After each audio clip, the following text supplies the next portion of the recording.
जयदेव विहार नंदनकानन रास्ता को भीड़ मुक्त करी राजधानी को स्मार्ट और सुंदर करने को निर्माण विभागर मेगा प्लान जनगहलीपूर्ण एही रास्ता को एक स्वतंत्र कॉरिडोर बनाइबाकू निष्पत्ति नेइछि विभाग।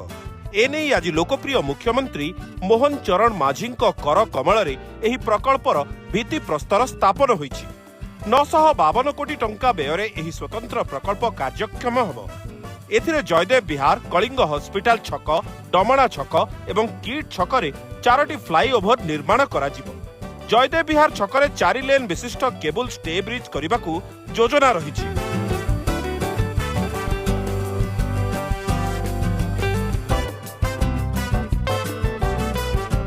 एही रास्तार दुई पार्श्वरे 22,410टी गछ लगाइबाकू योजना रहिछि।